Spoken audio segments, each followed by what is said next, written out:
Mary Agatha Clark, daughter, mill worker, wife, mother, departed this life before 40 on a narrow settle one freezing Sunday, was brought to the carding room aged 10 years old and walked home from her first day at work with dust in her eyelashes, as though she'd been sleeping on snow.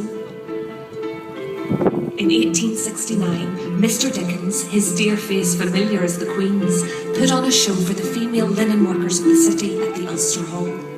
And there they were, coughing, in shawls. He stood in an arc of gaslight, or strode backwards and forwards like a shuttling loon. And then, when Marley and Marley arrived back from the dead to terrify old Ebenezer Scrooge, Mary held her ravaged breath.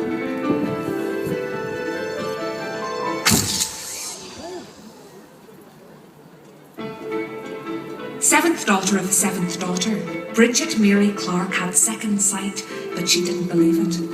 Not until she worked for a Presbyterian minister in a house with bay windows off the Antrim Road. September 1914. She was 16.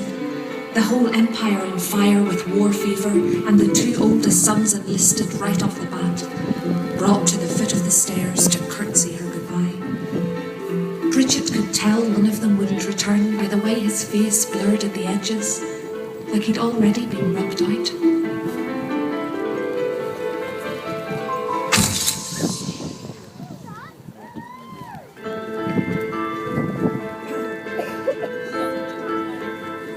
with his two oldest brothers still away at the front, John Donaldson watched the dust motes fall through the windows of Rosemary Street Presbyterian Church while his father preached.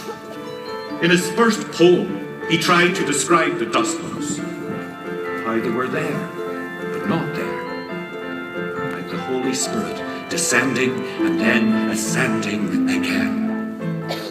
By 1936, he thought poetry frivolous and signed himself up for the International Brigade. That second winter, stationed in the Catalonian mountains, he had never known such cold. But that didn't stop him writing poems against Franco as Barcelona burned.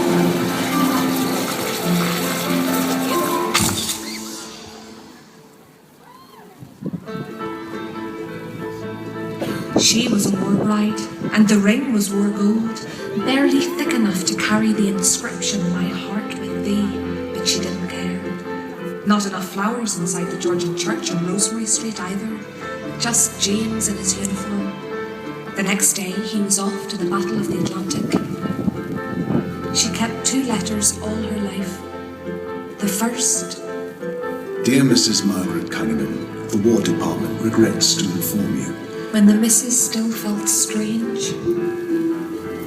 The second, a week later but delayed by months, was from James himself. I know I'll come out of this alive because I've a reason to. What fellow ever had a better reason to than you?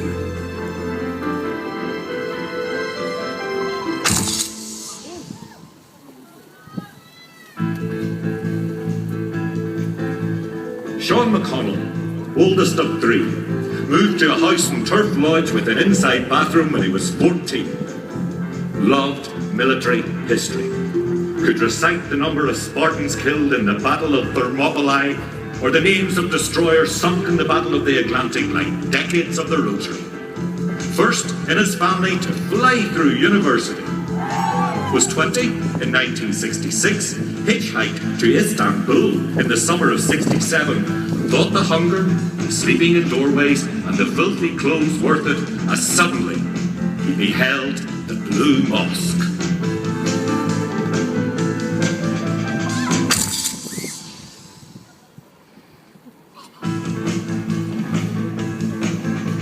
Christine McRae, forever the older sister. When the Beatles played the Ritz in 1963, she'd gone along to keep her baby sister Alice company. All those wee girls making Egypts of themselves.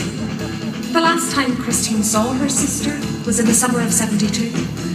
Alice had gone into town to buy herself a dress she would never wear.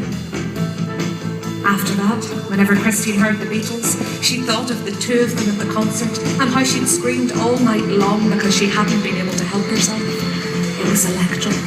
They'd finished with Twist in the Shade.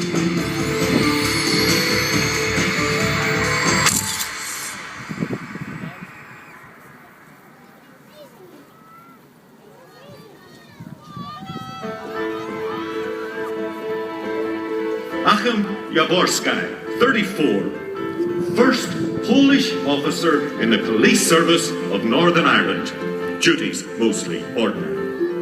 When he's not patrolling the Limestone Road, he swims in the New Grove Leisure Centre, where he turns women's heads. In the Northern Wing Bar, in the company of 3 statues of Soviet revolutionary heroes, was asked a question by a Belfast woman he'd only been out with twice. Will you marry me? Said yes. They posed on the sandstone staircase of Belfast Castle for their wedding photographs.